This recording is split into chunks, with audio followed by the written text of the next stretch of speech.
And I was like, okay, cue the panic.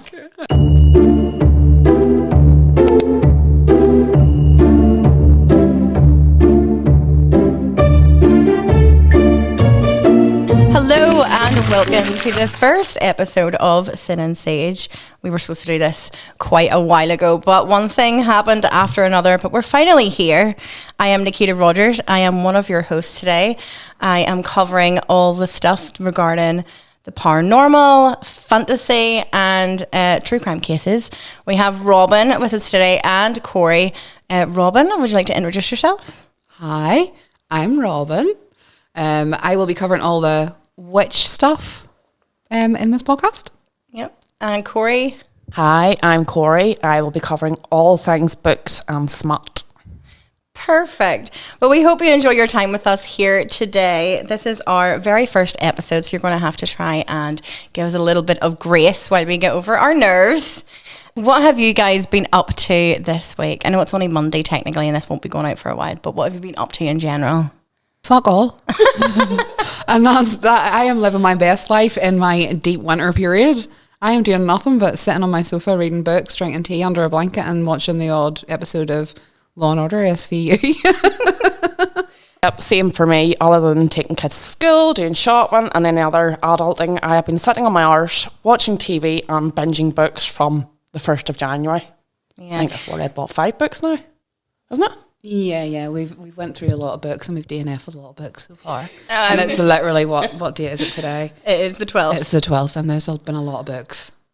Really? Yeah. See, I can't DNF books. Well, last year I DNF'd a whopping 70 shit books. 70? More than I actually read. That is ridiculous. Why? They were shit. It really is just that simple. They were shit. It was a case of piss poor writing, repetitiveness, characters that were just fucking woeful, and I don't even know what else. And can we just point out that me and Corey are both mood readers, so it maybe has nothing to do with the books and everything to do with our mood. Well, I read one book. It was decent. I have been, between Christmas and New Year, my whole time has just been either looking after children, cooking, or writing. So I've been writing. I've also started Belfast Books and Ball Gowns, planning this week. I'm so excited. No, it's going to be fun. We just announced another VIP author, and then I've just got swag bag stuff ordered. So 2026 is going to be busy for me. You say you, but when we're all here, please unload on us. As if she's going to. Here, do you remember? When does she ever ask for help? Do you remember when we said that in 2025 and then she was like, I've done this all by myself? Listen, okay, I have unmedicated ADHD, okay, and I cannot help myself, but it keeps me out of trouble the majority of the time, so it's fine. We are going to start off our first segment with the witchcraft part of our little trio. Robyn, what is your topic of the week? So I want to talk about cleansing. Mm-hmm. I think it's so important, like cleansing is so important. But I do want to start off by firstly saying this word that I have been thinking about for 4 hours. And I get into my car earlier on and I went, I have this word and it's right on my tongue and I just can't fucking remember it. Like it can't get out. And then I was randomly driving down the road and went, subjective! Just screamed it. And she was like, what? So witchcraft is subjective.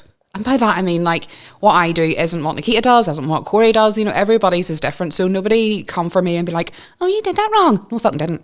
It's my way. That's how I do it. So if you want to do it the way I do it, then absolutely, you 100% should. If you don't, that's fine, don't. But, like, with everything, take what you need and leave the rest. Yeah. Do you know what I mean? I think that's really important to remember, too, because just because something works for somebody else does not mean it's going to work for you at all. Yeah, absolutely. Because I always put it into the analogy of whenever you're reading coffee grinds or tea leaves and you kind of do it based upon pictures of what you see. So let's say if you see a dog in someone's tea leaves, for me, that could mean loyalty, or that could mean, oh my God, you know, something so cute. Someone else who's had a really bad experience with a dog and is terrified of dogs could look at that and go, no, it's an omen. Yeah, so absolutely. everything's very subjective. Absolutely. My witchcraft is a lot, like, it is very simple and easy. I am very much 2 minutes a day is far more beneficial than an hour a week. Giggity. Do you know what I mean? I'm here for that too, absolutely. But yeah, that's my vibe. My vibe is just working witchcraft into like little things everywhere, every day, as opposed to sitting down and doing big fancy rituals and ceremonies and all that sort of stuff. So everyday magic. Yeah, but I mean, don't get me wrong. If you piss me off, I'm gonna do a big ritual. Like I'm gonna set the scene. Freezer spell. Do you know what I mean? A freezer spell in the middle of a pentagram in the middle of my kitchen with every candle and sage thing that you can find burning. But I like to do it like everything's. I like to do a little bit every day. That's just how I am. So, what I want to talk about is cleansing. When was the last time you cleansed, Corri? You just done it there when we come in. Yep. I think the only times. Answer. Yeah, I think the only times I actually get cleansed is by you. I very rarely do it for myself. That actually makes total sense with my personality. Yeah. 'Cause you don't get in my door unless you're clean. OCD. Yeah. So there are so many different ways to cleanse. My reason for cleansing is because you talk to people every day, you deal with people every day. You know, there's energies everywhere and they're not necessarily yours. Like you could wake up in a really great fucking mood and walk into Asda and bump into somebody and chat to them in a real downer. Well, that's you. You're walking out there in a real fucking downer. Do you know what I mean? So you need to cleanse that shit off you or that shit sticks.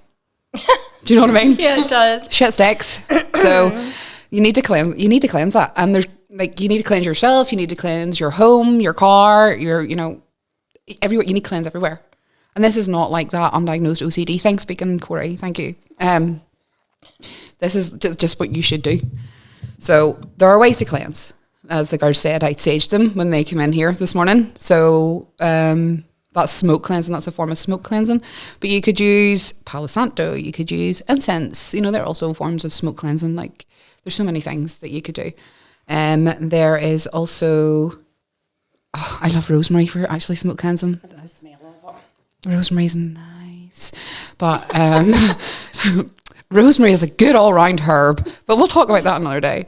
Then you could do energetic cleansing. Energetic cleansing, so easy. It's just visualization. So you just visualize, like I like to do it within circle. The first thing we would do is cleanse our body, and you just see that ball of light. And a lot of people will go, the ball of white cleansing light. And I'm like, no, whatever color you see is the color that's meant for you. Mm-hmm. So that ball of colored light that is going to cleanse you, whatever color you see, whatever you need right now, and you just see it washing down over your body, and then any negativity is going straight out the bottom of your feet into Mother Earth, and she's going to take it and she's going to do great shit with that. It's always white for me. It's always white every time I'm like, because you always hear saying, can be any color that you want, and I'm going, ooh, purple or green. It's like, no, it's white. It's just always white. Yeah, but everybody sees white as purifying. It's a good purifying colour, but it's a good master colour because white can, white's mean everything. It can mean everything. It's like white candles and, white crystals, and white means it's just easier to visualize too. It is a lot easier to visualize, but I never want to just go to somebody, see the white light, and they're like, go into the light. Go into the light. No, but forcing somebody to do it. No, if I say to you, see whatever colour you see, and they close their eyes and go, okay, ball of light, and automatically see green. And then they go, no, I'm supposed to be seeing white. No, change it to white. It needs to be white. You've lost your focus straight away. Yeah. Do you know what I mean? Yeah, it's really not that deep. It's really not that deep. It's really not that deep. It's not that fucking deep. Go burn some sage. You can cleanse your house, energetically cleansing your house. You just see the same ball of light in the middle of your home, and then just see it expand and expand and expand and expand until it's filling your whole house. You could do it to your property. It expands out past your garden. You could do it in your car. Same as smoke cleansing, you cleanse your house. Make sure you get in the corners, because them negative vibes just get right in the corner. They love a cling in their corner, That's why they used to have. That's why they used to have rounded rooms. Yes, because they said that devils couldn't hide in corners, devils can only hide in corners. Ugh. I completely butchered that, but you know what I mean. Yeah, I know what you mean. Most temples are rounded. Yeah, that's why. Yeah. So there you go. Negativity clings in corners. Mm-hmm. So make sure you get in the corners. Sound is probably my favourite type of cleansing. Yeah, I know you hate then that's the next one. I don't hate sound. I just hate the metallic singing bowls. And it's not even that I hate them. They fucking hate me, mate. They hate me. They just give me the heebie-jeebies. We were sitting in circle. It's the demons in you. Get inside me. we were sitting in a circle one night, and this bitch decides, do you remember the way you don't like singing bowls? Well, I have one. And I was like, don't fucking dare. Don't you fucking dare. What, did she? Yes, she did. Of course she did. I can't help myself. I know. And then she was like, afterwards, she was like, oh shit, like, that looked really uncomfortable for you. And I was like, no shit, Sherlock. I didn't tell you. It just gives me like I thought you were strange. over-exaggerating. No, I really don't over-exaggerate. Well, I do normally, but no, not with that. It just makes me really uncomfortable. So I don't do the metallic bowls. I would really like to try the crystal bowls. I've never tried them. Yeah. Like a nice big sound bath. With the crystal bowls, yeah. But I'm not going to go head first into a sound bath there. But I might get a wee crystal bowl and give it a go and see what happens. Yeah, if you don't like it, give it to me. If I don't like it, give it to you. Yeah, for sure. Or even like clapping your hands. And bells. Yeah, they're all here. Singing, laughing. Or just running around your room going, would you ever fuck off? Yeah. That's a really good one. Lee loves it. So if there's anything, my house is like extremely creepy. I might tell you a story at the end of the podcast about what happened over the weekend. But we have a really creepy house. But my husband, the first thing he will do is sound to cleanse an area. So he'll clap his hands and he'll laugh and he'll run up and down the hall with Isaac and he will just cleanse that vibe out with like something a lot more high frequency. Yeah, we can totally see your husband maniacally running up and down your halls laughing. Oh no, he does, and I. Oh, yeah, no, we totally can see that. We actually can't see that. If I'm lying on my sofa and the next minute all I hear is from my man, like, oh, Lee's felt something creepy. So yeah, they're all good ways of cleansing. You know, like so. Yeah, we have smoke cleansing, energetic cleansing, sound cleansing, and one of my personal favorites, water. Water. I love water. Yeah. Water's like one of my, which is really funny because I'm a Taurus. I'm an earth energy. But water. That was no better. Your Lauren is coming out strong, babe. That's my favourite thing to use. I can think of nothing better than cleansing in a really hot shower. Yeah. Yeah, I like a bath. Yeah. So like a shower for me is really good because I can do the whole visualization thing in the shower. The water is cleansing you and it's flowing down over your body and you just see all the negativity or all the dark bits or whatever way you want to look at it. I see it as like, do you know, like black tar? And it's like tar. Do you remember that movie from like the 90s, Fern Gully?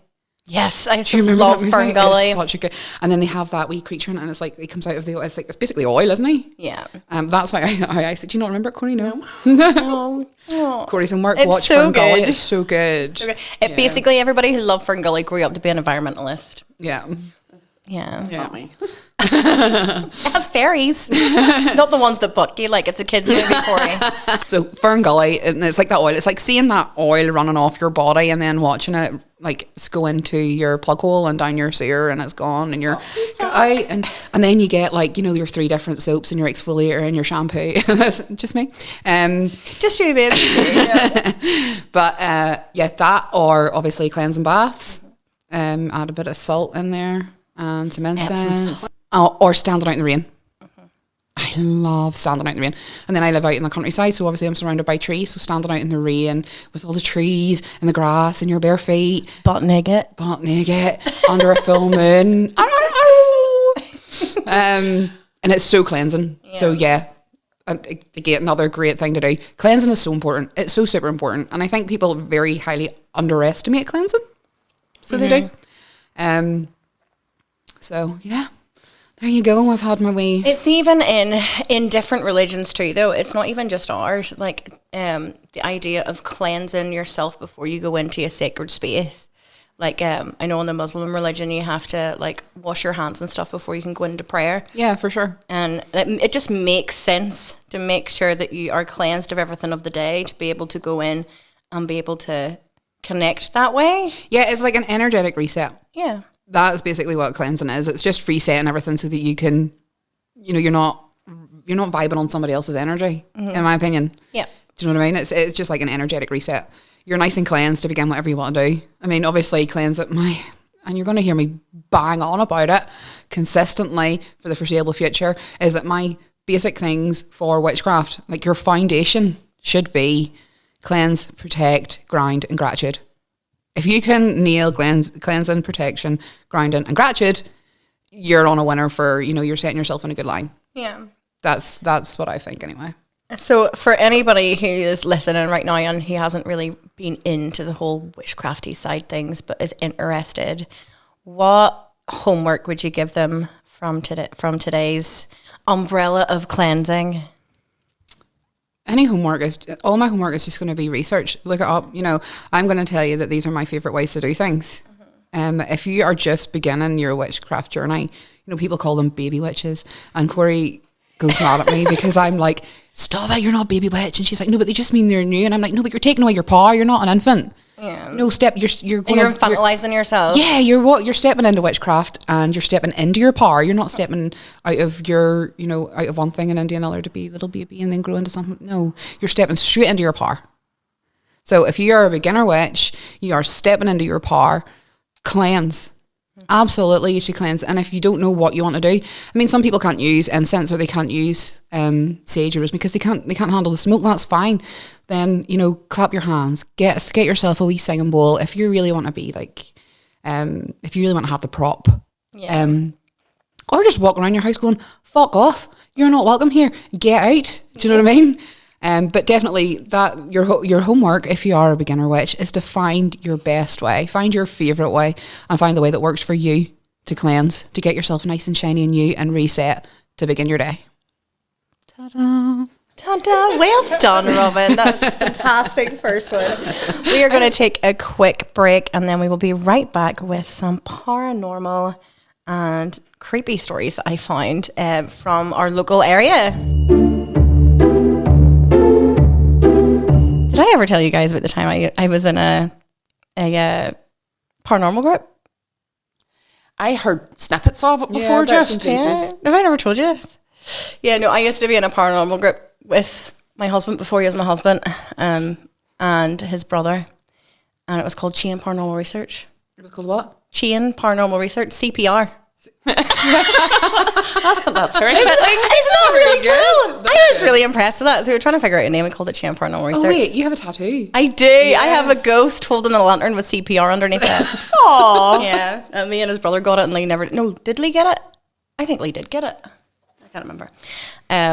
But yeah, and so I have always been really into the paranormal and all of those creepy stories, especially local ones, because we live in a place that is so steeped in history and lore, and we have so many good ones. So I wanted to do a story this week of something that we maybe could visit. Well, we can't really visit because the building does not exist anymore, but I also didn't want to do something that was too overly known, like Ballygally or, you know, all that stuff. So I'm going to introduce you to room 611, 611, whatever way you want to pronounce it. You guys have heard this story before because we tried this once before. We have done this podcast once before. Yeah. It was a bit of a shit show. It was an experience. Technical difficulties. Let's call it an experience. It was an experience. We're doing better this time. There was a lot more blippers than there actually was material. Yeah, hence why we're here again. So I'm going to introduce you to Belfast in the summer of 1981.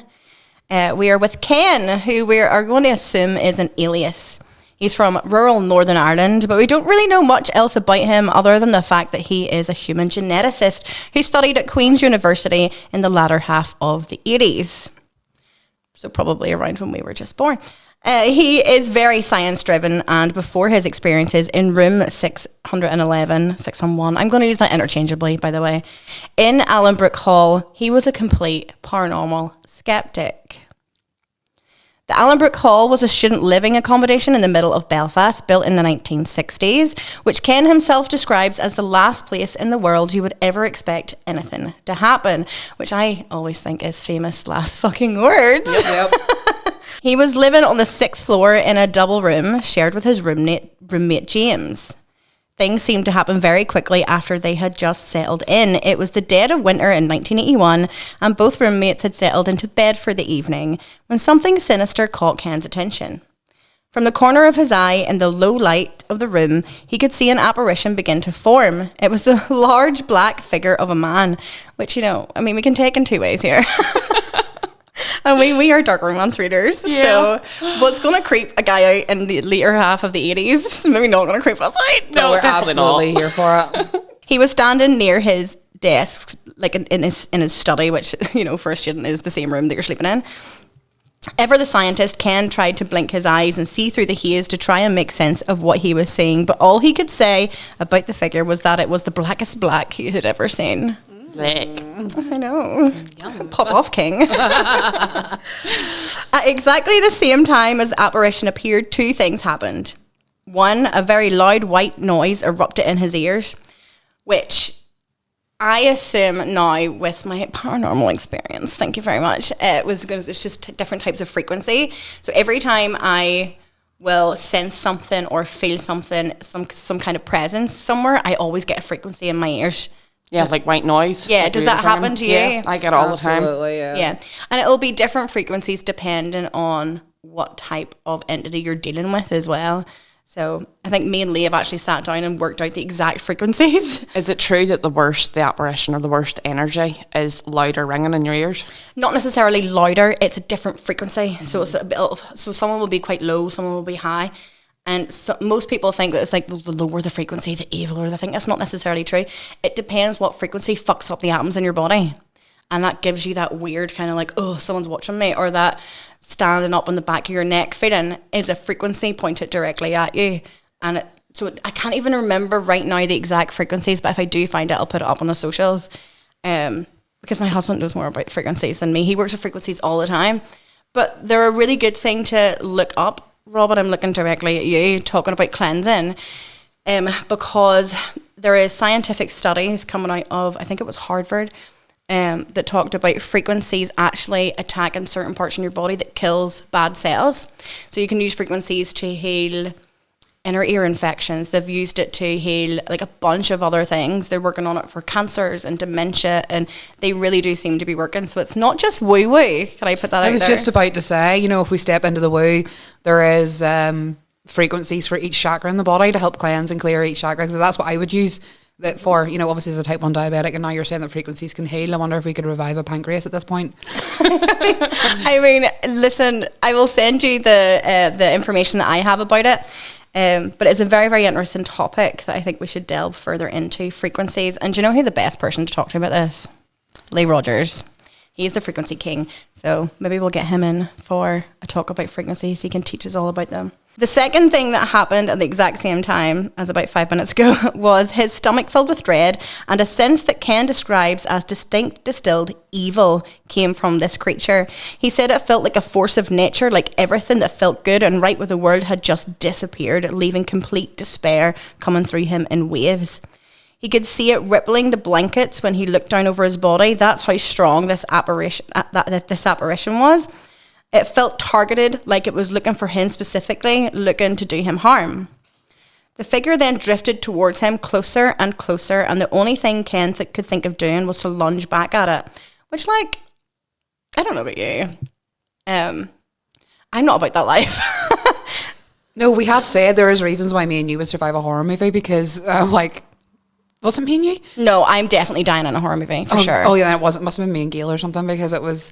I am definitely nope, no thank you. I'm walking out the door, or if there's a serial killer chasing me, I'm jumping through a window before I'm running up the fucking stairs. And you're going to kill yourself by jumping out that window, so you'll be the first to die.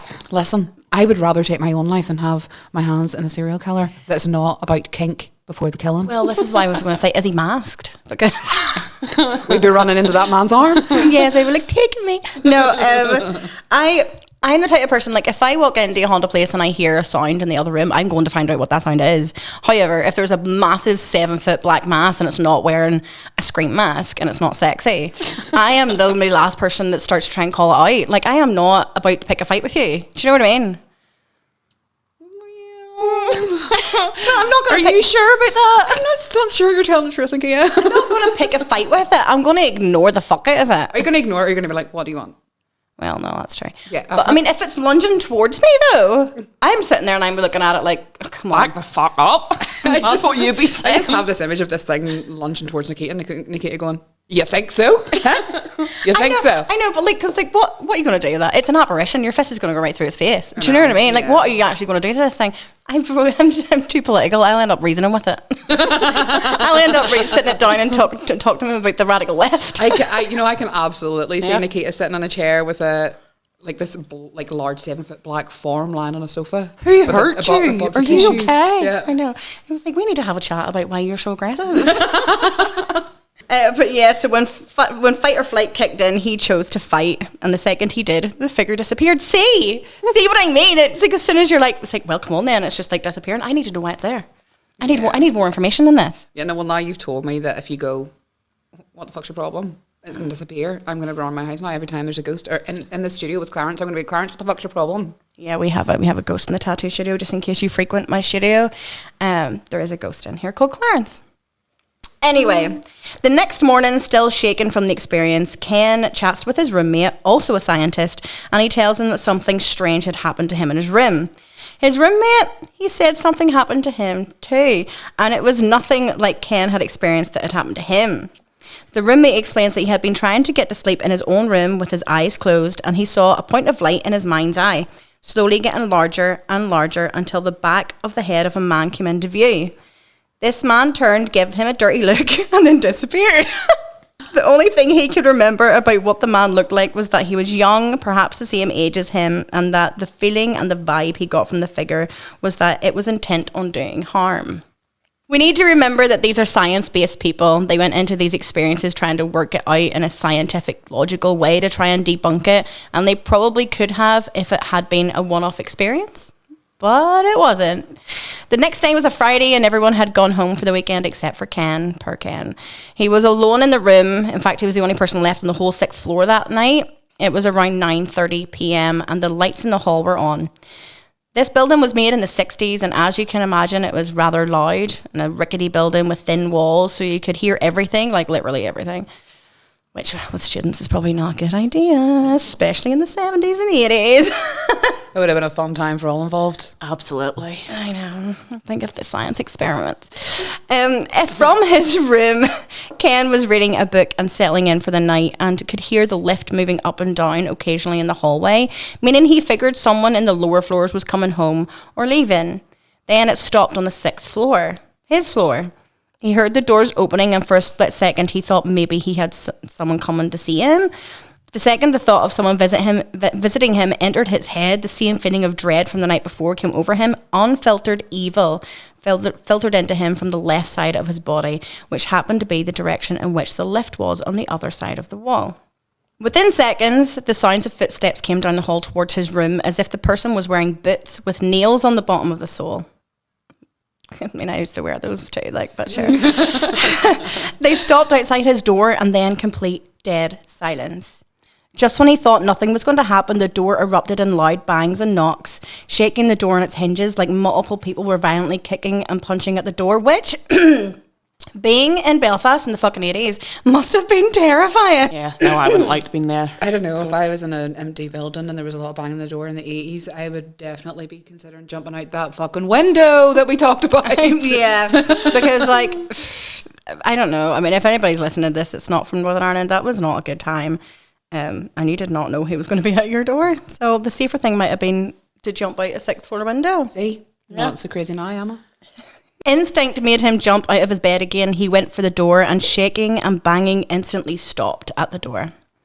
The sense of evil and dread disappeared again, and there was complete silence. With the door open, he could see the lift was open at his floor, so he knew he hadn't imagined it, but there was absolutely nobody there. The next day, Ken decided he was going to try and do some digging into what was happening in that room.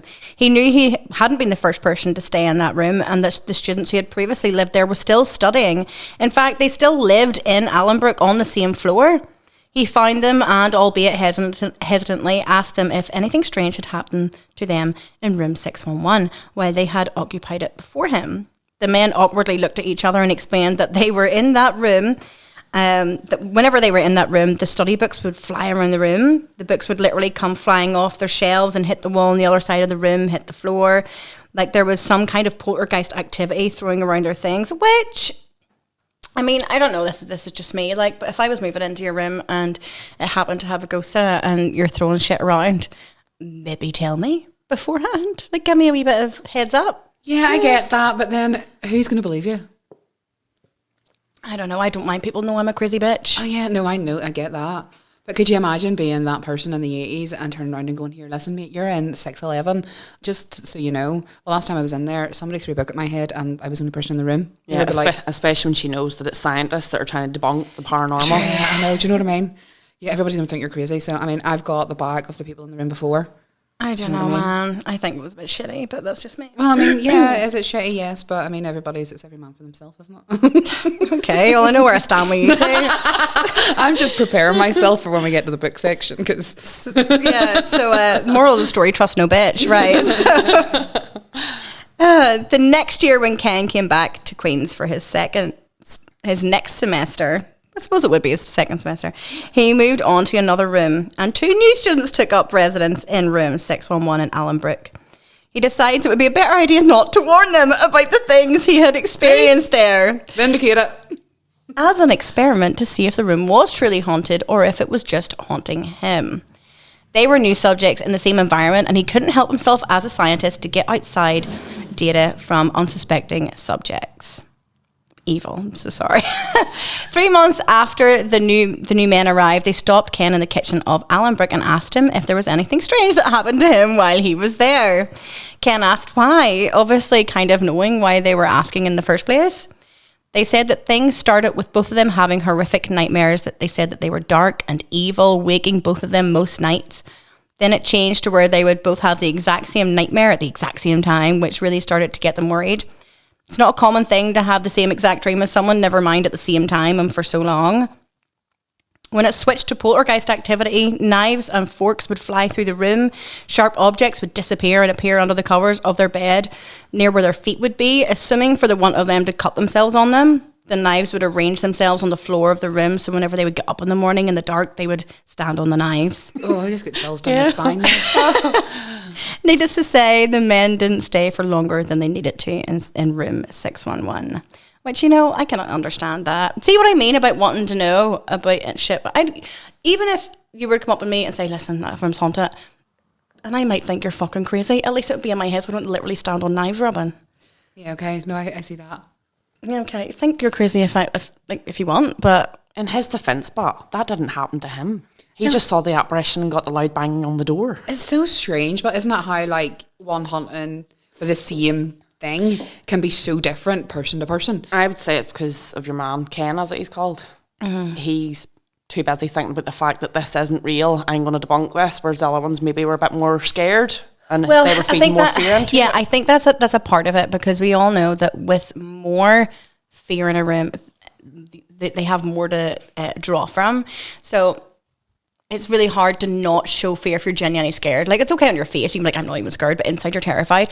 They can feed off that, and fear is the one energy source that it's an abundance. It comes really, really fast. So if, let's say, these new people were more terrified and Ken was able to put himself in a more mental range of, okay, scientist brain here, what's happening, and calm himself down, but these other people weren't able to do that, then it would have more to feed off, and there it would be stronger, and then it could do more of a, do you know what I mean? Yeah.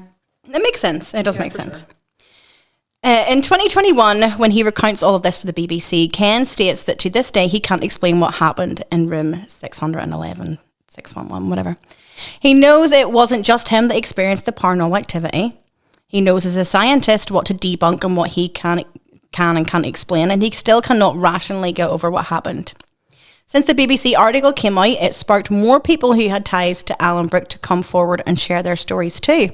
Professor Gary Foster was a student back in the 1980s and stayed on the top floor of the building. He said it was the summer of 1988, when he was a caretaker of the building, when things began for him. All the students had left for the summer break, leaving him alone in the 10-story building. He too heard the lifts moving up and down and opening at level 10, so he had done his rounds of each floor to make sure no one was there, and he found the whole building empty. He said, and I quote, "It is an absolute fact that these lifts moved by themselves. I actually got speaking to the lift engineers, and the technicians said that they shouldn't move by themselves. In fact, there was absolutely no way that they could. And I said, well, they did, and it was always at night." The worst experience, he says, that he had was whenever he was walking across the living room floor towards the window to close it. He tripped over something and ended up completely hanging out of the window with his feet off the ground, and what felt like his full weight hitting down. He was able to right himself just in time and turn around to see what was lying that could have tripped him, but there was nothing there. Unfortunately, Allenbrook Hall was demolished in 2004, so it's not somewhere we can go and investigate it anyway. But what do you guys think, Haunted? We could still go there to that area to feel We what the energies are could. like. We See if there could. is any residual energies. Absolutely. I tried to look it up, and I think it's somewhere around a hospital now. I think I'll have to relook it up again. It was very, very hard to find coordinates wise. But what do you guys think happened in room 611? Do you think it was all in his head? Do you think there really was something there? And if so, where did it go? There had to have been something there. There couldn't not have been for so many people to have instances of something happening. But where did it go? Who the fuck knows? Dun dun dun. Have you ever heard of an egregore? No. I'm going to tell you this before we move on to our next segment. But basically, it's the theory that whenever multiple people believe in one thing, it becomes a thing. So there was this test. Yes, I have heard this. So there's this test that they did. It was basically in a whole big circle. They had a bunch of people and they brought up, or they had an Ouija board, right? And they were summoning the spirit of Spock, right?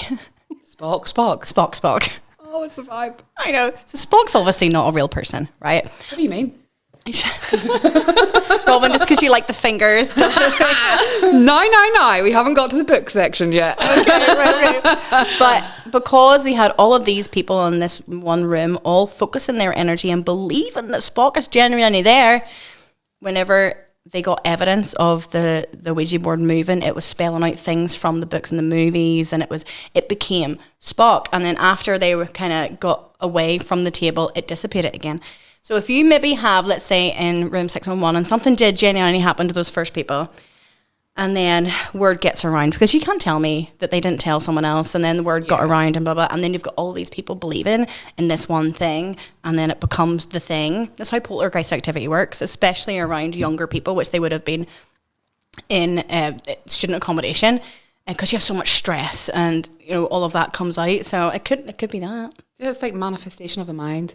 Yeah. What you think, you believe. Do you know what I mean? So that makes total sense to me. And if that story did get around, and even the scientist heard it, even a scientist's brain is going to be going. So yeah, for sure, that makes sense. Would I stay in the room? Probably not. No. Oh, I would so stay in that room. If that building was still existing, do you not think that we would be going there right now? Yeah. Well, can I sleep in bed with you? You can. Yeah. I'm not sleeping by myself. There would be absolutely no way. And then I would be. I'm not going to lie. People know me, and they're like, you have a heart of stone. Like, you don't care about anything. I would be in the corner of that room crying so hard in the fetal position. You have no idea. It's all right. We'll put you in the middle of the bed. That terrifies me. Like, I can walk around the studio and be like, "Hi, Clarence, what's the crack?" and be totally fine. But do you see anything that's sort of half scary? Yeah. I'll just curl into the I love it so much. There's I know nothing I you love do. more. That's why you freak me out a little bit. I mean, I love you dearly. You freak me out a little bit. Well, we're going to have to obviously now do a paranormal investigation somewhere with Robyn just to get really, really good clips. And there'll be videos of that probably, because I will just lie in the corner and cry. Okay, so we're going to leave the paranormal stuff behind and go straight into our book segment with Corri to try and lighten the mood a little bit. Well, I don't know about lighting the mood. As Nikita mentioned earlier, we had already recorded episode 1 and it was not good enough, so we had to do it again. But in it, me and Nikita had low-key bullied Robyn into reading a book about a door. Mm-hmm. A door romance. Mm-hmm. Robyn, can you remember the name of the female main character? No. What was her name? Jeez. Was it Tana? I don't think she mentioned it enough in that book. No, it was only mentioned 210 times in 87 fucking pages. Did you count every single one? I done the search in the Kindle app to see how many times her name was mentioned, and it was from cover to cover 210 times in 87 pages. Nikita, I swear to God. Did you read it? No, I haven't read this book. I just recommended it.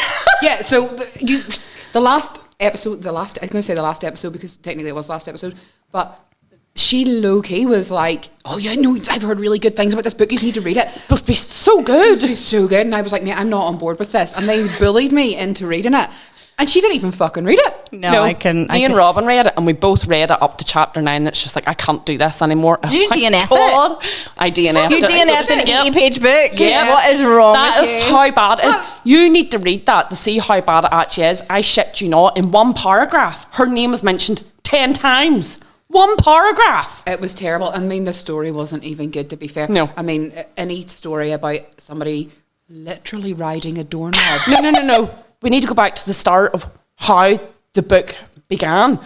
It all started with Zeus fucking a knot in a tree, which created an acorn that fell to earth, grew into a big tree that was then felled and turned into this door. Okay, but can I just say one thing though? That is very on brand for Zeus. Like, I don't know if you know much about mythology. Yeah. He did this shit. I mean, he ate himself once. Yep. So I'm sorry, he what? he ate himself. He ate himself? Yes. I'm pretty sure there are people on this earth that have attempted that and had ribs removed to try it. Yeah. So Anyway. yes, the acorn fell to earth and created this door, and it was a god within the door. And he was a sentient being, so he had a front and a back. But yet, he could see into her apartment even though his door is facing out. That's just one of the things out of the book. There was Well, he also- doesn't have eyes, so Exactly. So how the fuck can he see her moving behind him in her apartment? How? I don't know. I'm not You a didn't door. read the book, Nikita. I'm not a door. I don't know. It was woeful. I don't know how anybody could. Well, put that she down has pretty another good. two books out that she don't want about a squeaky toy. Like, No do you know? and a sofa.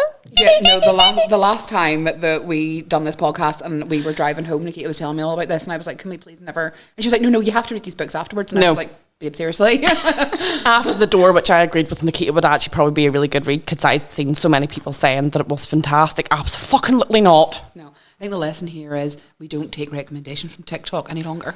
No. Yeah. Okay. Well, I will not recommend any books that I haven't read anymore. Okay. That's probably a good My problem is that I can't read whenever I'm writing because then I just end up sounding exactly like the person that I'm reading. So The other Yeah, thing that I'll be happened to you as slow. well last time you were writing and you were reading, you stopped writing for months because you were reading so much. exactly, and I can't do that anymore. So So yes. Anyway, No, you definitely can't because I'm an alpha reader and I'm waiting for the chapters. you'll get them.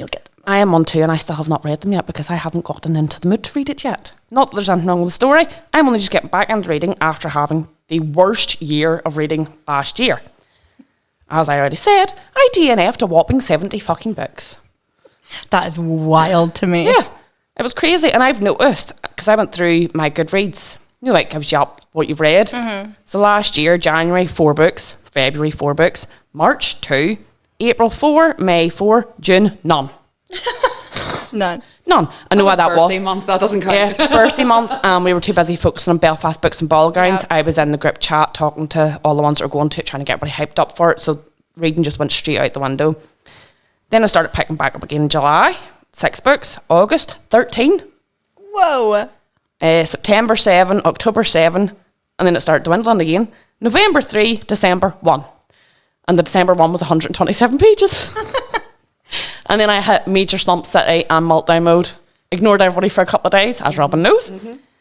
And then starting off in January, I have read 4 books so far. It's the 12th. Yeah.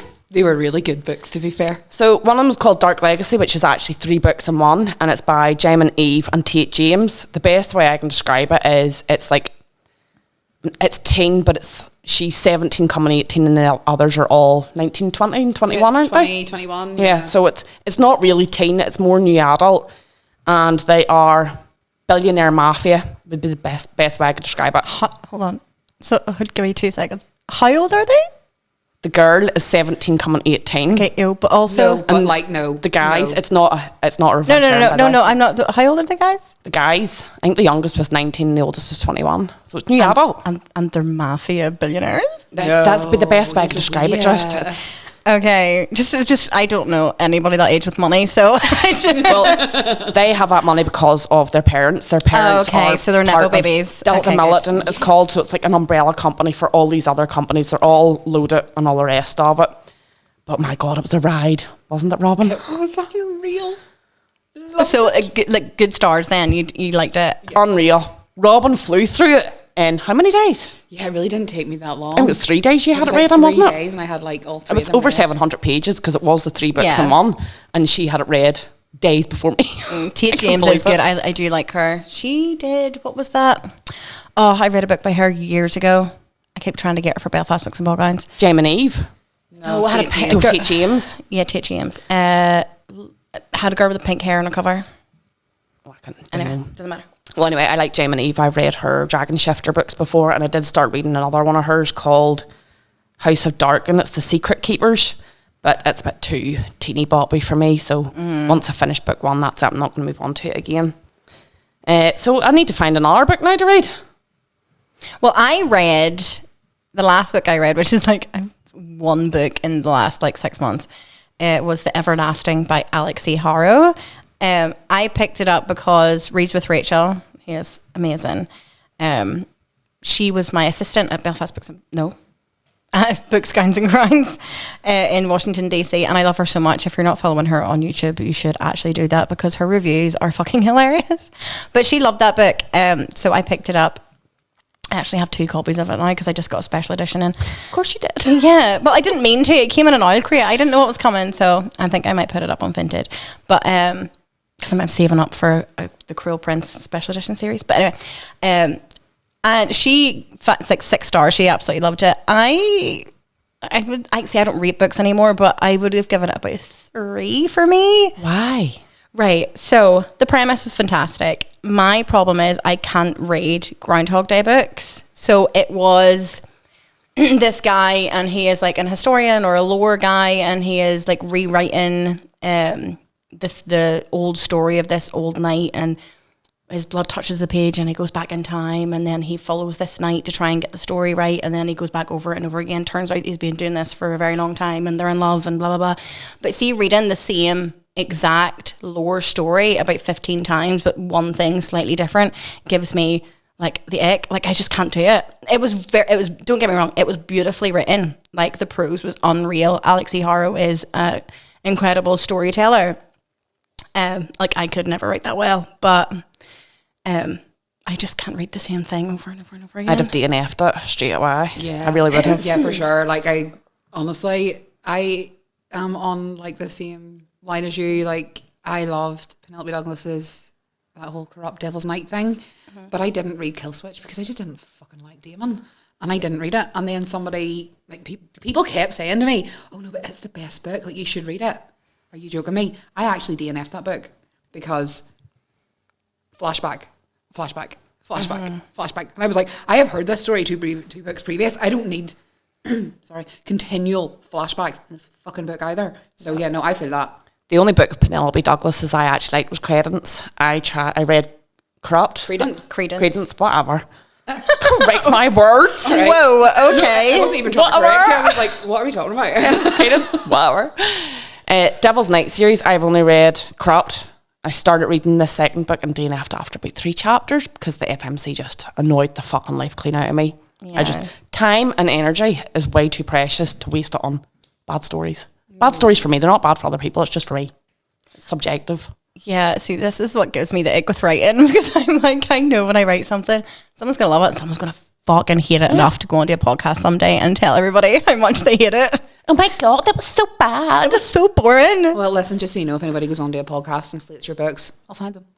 And we'll kill them. No, but that's the one thing. Like, if someone had said it was boring, that would really hurt me. Like, don't want Your books aren't boring, but there's action throughout them. I know, she said, I was You like... haven't read this one yet. You don't This one, I read all your other books. I just haven't started this one yet. I know, I messaged her and was like, I'm starting your book. And she was like, oh my God, I feel sick. She was like, oh, it can't be boring. Don't let me know if it's boring. And then I messaged her and was like, I need more. And she was like, it's not boring. I was like, no, Mia. Because this is my thing, right? Is that because this is fantasy romance and the other ones are fast-paced urban fantasy, this one there's a lot of world building, so you need to get to know these people before you move anywhere. You need to see the day in the life, you need to see all of these arcs that you need to see first. So I'm already 60,000 pages in and not a lot's a lot has happened, but like I feel like I'm just used to writing urban fantasy where everything happens so fast. You're also used to writing in third person point of view and not first person point This of view. is the first time I've ever So written it's in first understandable person. if you're writing a bit slower this time round because you're trying to make sure you get that right too, and you're not switching First back and person forward. is not natural for me. So See, this is my thing. First person point of view is my thing. It always has been. Between writing and reading books, I prefer that. I used to love third person point of view reading fantasy books. Now I just really struggle to actually connect with the stories because I don't know about you two, but when I'm reading, I'm not seeing words on a page. I'm seeing a movie playing out in my head. I'm the same. Many movies. Do you have the same, Robyn? Yeah. Yep. Whereas a friend of ours, Gail, she just sees words on a page. I'm just like, that just completely blows my mind. I'm reading the story and I'm seeing everything playing out as a movie reel. So for me, I prefer to see that I'm the main character in that story. Not me, but I'm like a ghost. I'm a You're ghost. the main character, Corri. No, it's more like I'm a ghost in that situation. I'm just sort of along for the ride. I'm just seeing everything playing out that way. Whereas third person point of view, I'm like a bystander way over the side of it. I'm not tagging along the story. I'm watching everything else from a distance, so it's harder to. I think it depends on the writing style because I've Yeah. read third person stories where I am immersed and I've read first person stories that actually give me the ick. The only thing that annoys me about first person stories is if I'm in the head of someone fucking stupid. Right? Oh, there's plenty of those. And it really, so I'm sitting here going, he goes, like, so especially if it's like, to POV, and this is the one thing that annoys me about first person, right? Is that you'll be like, I don't know why he is being so mean to me. I don't know why he's so aloof and dark and mysterious. And then you get to his POV and he's just like, yeah, I'm going to book her someday, you know? Or like he says the exact reason why he's being that way, right? And she just still doesn't know. And then we're back in her point of view and she was like, he's still being so mysterious and I don't know why. It's like, I know why. As the reader, I know why. I should not know before you. Yeah, no, I get that Like, too. and You're I'm just sitting going, screaming what at the the actual book. fuck? It annoys the fuck out of me. So I'm trying not to create these intense emotions as I write first person. Yeah, no, that makes sense. I said to Corri yesterday, I find it with this new thing that it does feel very new, this whole new smut thing that's come round over the past year. You know, whereas we were reading the likes of True Blood and all that sort of stuff back in the day, and it was all third person. Yeah. So I think the naughties have a lot to answer for because nowadays it's like I wouldn't read like a dual point of view book now, a smut book. Like I probably couldn't have read that 10 years ago. Oh, no, for sure. Do you know what I mean? Yeah. Whereas now it's like I couldn't not read it. Yeah. Do you know what I mean? Yeah. If you couldn't give me the same book, put it in third person and expect me to enjoy it is what I mean. Yeah, I think it depends on the writing style and stuff as well. Because do you know what was really interesting about that, The Everlasting by Alex E. Harrow? It was how it was written. It wasn't quite second person, but it wasn't not either. So he's talking to her in the book. He's not talking to you, and he's not saying. So it's not I walked down the corridor. It's not you walked down the corridor. Or she walked around the corner. She says, you walked around the corner and looked at me and you did this. And that took a while for me to get into. So it's like writing a love letter. Yes. The whole thing's basically like a story version of how they fell in love. And that's beautiful if it wasn't the same scene over and over again. But the tense really fucked me up for the good first 50 pages until I got into it. It was like, you come up to me and take my hand. And I'm like, oh, do I? I'm sorry, what? So they're literally telling you. Yeah. No, I don't know if I could do that. It's like gamer point of view, isn't Yeah. it? Kinda nearly. Yeah. You're instructing I somebody to mean, move. give it a go. You might absolutely love it. I'm I mean, not a gonna lot give that of a go. a lot of people have really really loved it. And I think this is going to sound really bad, but it's more the highbrow reviewers that have seemed to really love it. Like people who will read just because they want to just disappear into somewhere and I'm just here for the shits and gigs, haven't liked it. And then people who are more highbrow where they want to learn something and there's a lesson in there seem to really love it. So I'm the shits and giggles variety. Yeah, for sure. But I find that I totally off script now. Like I find that with movies, I will not enjoy or watch an Oscar-winning film. If it wins an Oscar-winning films are terrible. Yeah, if it's going to win an Oscar or if it's won an Oscar, I'm not a bit fucking interested in it. And it's the same with books. The only one that's different from that's Lord of the Rings. Let me just brief. Yeah, I've read Yeah, that's Lord of the Rings, the books. It was one of the very few ones I actually read the books and then watched the films. And it was only because my granda had the first editions of Tolkien, which my mother lost. Oh no. When she moved to Spain. We are coming up to February 14th. And that is going to be Valentine's Day. And if anybody who knows me knows that every year, I know what this is. every year I take the day off work with my husband and we do nothing but watch book to movie adaptations of Nicholas Sparks. So, and I will be honest, I'm not the biggest lovey-dovey person in the world. Well, I am with my husband, but I wouldn't really watch or read just straight ahead romance. But those movies are so good. The Longest Ride's the best, I'm just saying. Oh, I wonder why. Because you have naked Scott Eastwood. Oh, I know. It's just like, oh. So good. I don't think I've seen The Longest Ride. Have you not? You have to watch it. Okay, next time you're up at my house, we're watching The Longest Ride. You'll love it. Yeah, even It I've watched sounds it. like it has cowboys in it. It does. It does. Well, we all know how I feel about He's that. a bull rider. Do you not like cowboys? I can't say what I want to say. Say it. We can cut it out. If you can cut it out. Okay, well, he is not that. He is a bull rider. Do you know, like, they do that? That's a sport in America. Bucking Brontos. Wait. I'm a Taurus. Well, there you go. I'm a bull ride, mate. My husband's a bull rider.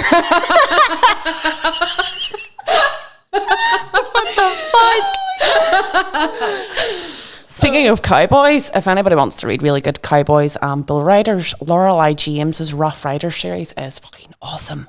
Why have you not recommended this? You don't like cowboys? I read it. You're telling me that I don't even know how many years ago. I can't read any more than 3 books in a series nowadays, whereas whenever I was younger, I used to read authors who had about 25 books in a series, and Lorelei James was one of them. Rough Riders, what I have read out of them so far is 24 books. What? Well, there's other ones actually in there too, but yeah, they're superb. And there's one of them has a little MMF. No, not a vibe. Robyn doesn't like that. I don't mind it sometimes if it's done really well. No, I'm a one-man type of woman. Like, You're so vanilla. Right, so now that we have a bunch of book recommendations to go forward with for the next one, do you know what you're going to read for next time? What we all should read for next time? I don't have a fucking clue.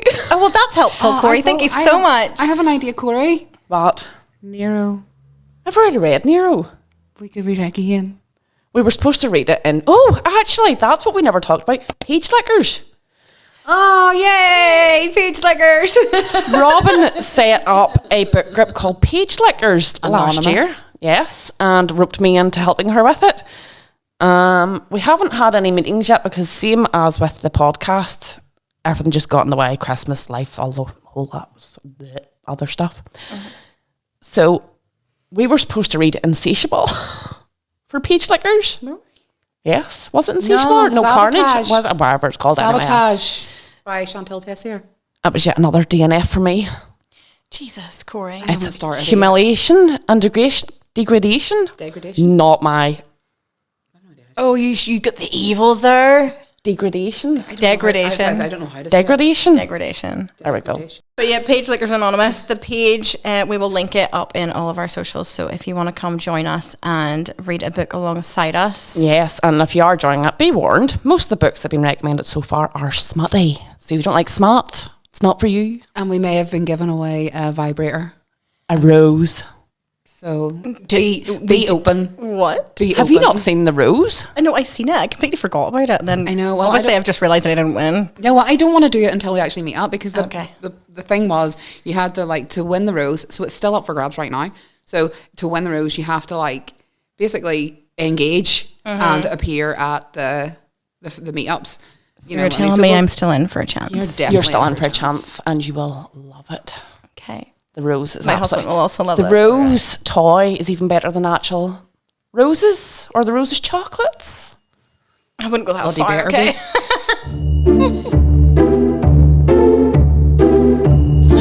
So, in order to kick off the last portion of this podcast, we're going to jump into some questions. Our listener questions, just to round us off. Mr. Rogers wants to know who your inspiration was for the podcast, and was it him? Yes, Robyn, what was your inspiration? I don't know, it's Robyn. That was like the first question. He didn't miss a trick there. No, listen, anything to make it by him. So. Lee Rogers, you were partially to do with the inspiration for Thin Sage, as Robyn already said. No, I don't. Well, okay, yeah. He was. But whenever no, listen, hold on. You are using his equipment right now, so I absolutely love his equipment. Oh no. I'm sorry. What? Oh, stop it. Your face is a bit red. I know, because say that wasn't intentional. See, if it's intentional, I would be absolutely here for it, but that was an accident. That is going to be my husband's new alarm. Please don't edit this out of it.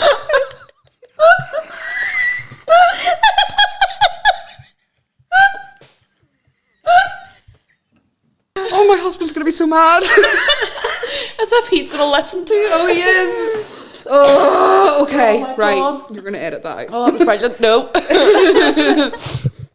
So, yes, thank you, Lee Rogers, for letting us use your equipment. Yes, thank you, darling. I really appreciate it. I love you so much. Okay, Corri, book recommendation. What book truly ripped your heart out? That one's easy. Binding 13 and Keeping 13 by Chloe Walsh. They are based in Ballylagan, down south. So reading them's like kind of like reading about home. It follows Shannon and Johnny. Shannon comes from a severely abusive background between at home and school. And Johnny is an up-and-coming rugby star and is just so, swoon. He's absolutely beautiful, isn't he, Robyn? He is gorgeous, to be fair. So yeah, they were also based back whenever I was in school too. So Johnny was born in 1987, so he was the same age as me in the books.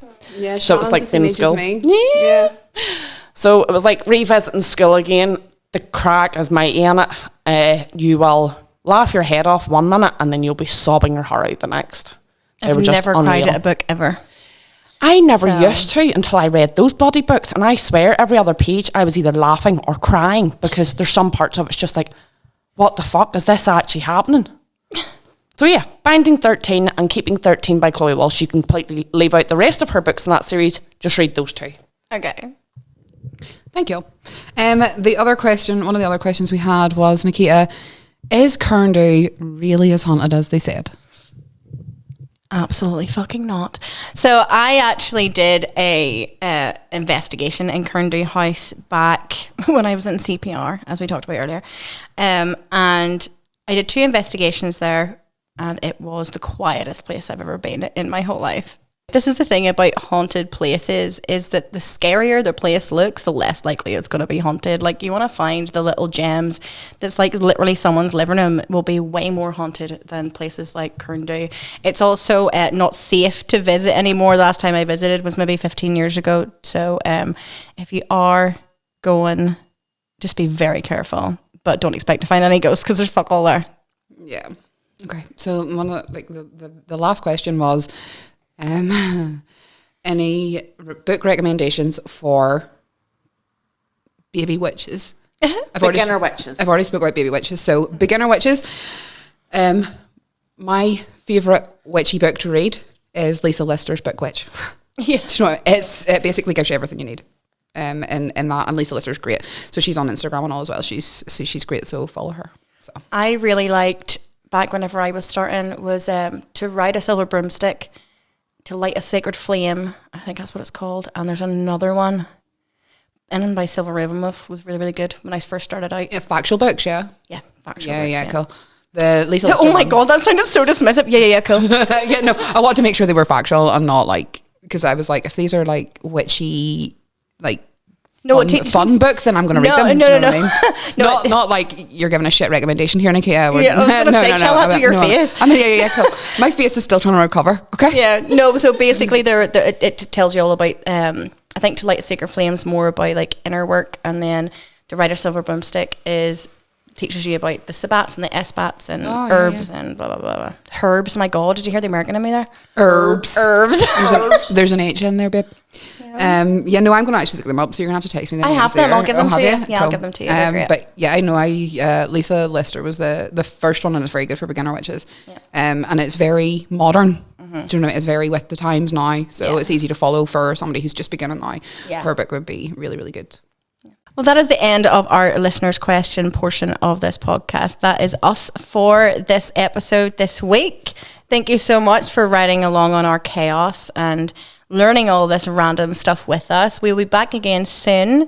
If you have any questions that you would like to add on to our listeners' questions part of the podcast, just send them through whenever we have it up on our socials. Make sure you're following us everywhere. I am at Nikita Rogers Author on Instagram. Robyn Venus Rising. Venus Rising. So it's at Robyn Venus Rising on Instagram. And Corri. I'm Corri.emelia on Instagram. Thank you so much, and we will see you next time. Bye. Bye.